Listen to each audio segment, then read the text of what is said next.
Ay, ay, ay! Yuhuhu! Good morning po mga bayan. Welcome pong muli sa ating latest update. Ang kaabang-abang na Silang Aguinaldo Interchange mga bayan. Ngayon po mga bayan, ipakita ko po sa inyo yung ating alignment dito po sa katabi lamang po itong Silang Aguinaldo Interchange mga bayan sa mismong Las Salit. Ayan. Diyan po sa baba mga kabayan, dadaan itong Calax, tatawid no sa Aguinaldo Highway.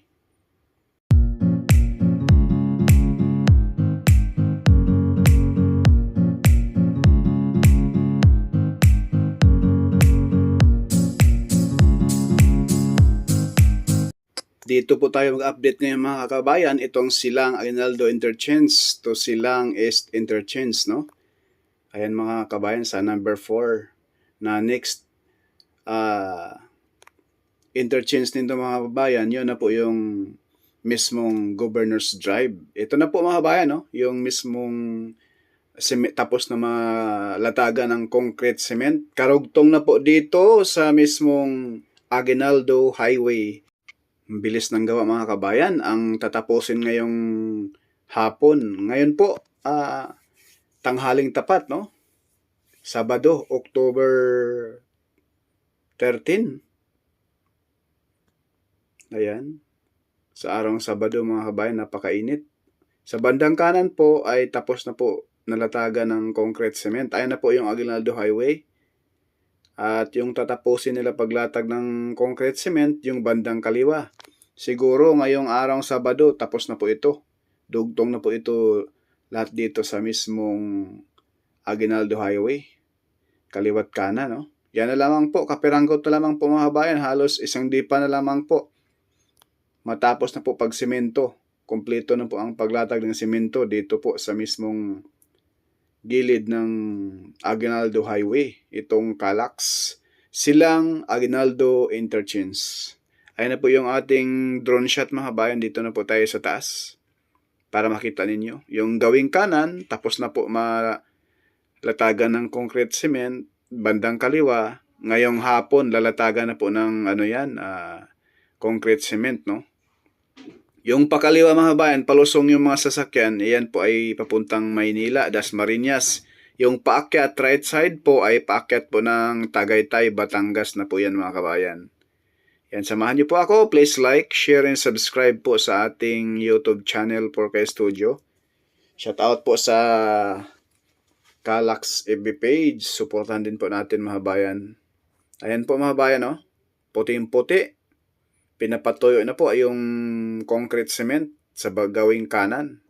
Sabi mismong kaliwa ay yan po, halos 2 dipa na lamang po yan mga kabayan.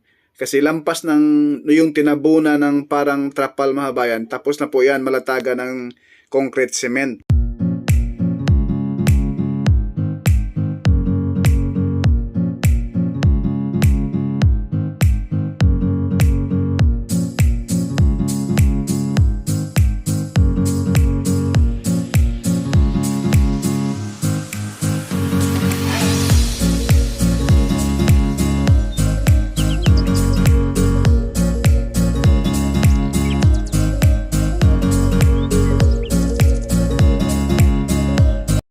Ayan po mga bayan yung mismong may tint na kulay blue dalawa sa bandang kaliwa. Yan na po yung likod niyan banda hanggang doon sa circle. Tapos na po yan ang malatagan ng concrete cement. Ang hindi pa natapos yung papunta rito sa atin. Ayan na po yung bawat gilid po sa gitna po mga kabayan. Mayroon na po siyang street light. No? Tapos na. Wala po kayo makikitang may mga power line sa taas ng poste ng mismo mga power lights nila, no? Dahil nakabaon po yan sa ilalim ng lupa. Yun po ay modern style po yan mga bayan yung ginagawa. Sana po sa buong bansa ay ganito na po yung style ng pag-alignment ng mga paglatag ng mga power line, no? Na nasa ilalim na po nakabaon para safe din po ang lahat. tulad ng may mga bagyo, delikado po, may mga power line sa taas, matumba yung mga poste. Ayan po mga kabayan, masilayan natin yung mismong paakyat ng Tagaytay. Yan, nakaano yung ating drone shot ngayon. At dyan sa taas natin banda mga kabayan, sa unahan, yung kulay maraw na yan mga kabayan. Dyan po, sa ilalim niyan, yung Aguinaldo Highway, ang dadaan yung mismong Calax, papunta doon sa mismong Governor's Drive Interchange, no? Ayan po mga kabayan, no? Diyan po tatawid, yan na po yung alignment na yan. Sa ilalim po dadaan yung mismong expressway, no? Sa ilalim ng Aguinaldo Highway.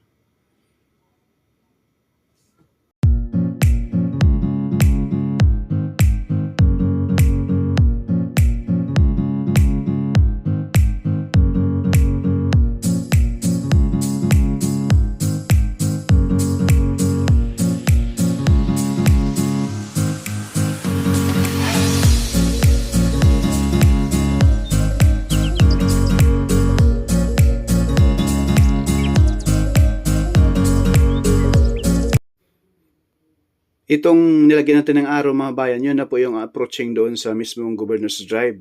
Itong bandang kaliwa, binalingan sa ating camera, ayan na po yung papasok sa mismong toll gate dito po sa Silang Aguinaldo Interchange. Ayan, dito sa bandang kaliwa po, no? Ayan po mga bayan, kitang-kita na po natin yung mismong bubong ng toll gate, no? Ayan na po yung Silang Aguinaldo Interchange, toll gate mga bayan. Na konting-konti na lamang po ay tapos na po malatagan ng concrete cement.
Yan po mga kabayan, itong toll gate na ito, kapag ikaw po ay galing ng Kawit, Cavite, tsaka ay mismong Governor's Drive, Open Canal, kapag ikaw ay mag-exit dito sa papuntang Tagaytay, ito na yung toll gate, no? Gawing kanan ka na lang dyan mga kabayan. At yan na po yung mga dambuhalang girder. Nakaready na po yan ilalatag dyan sa bandang kanan. Mayroon pong ilog dyan mga kabayan.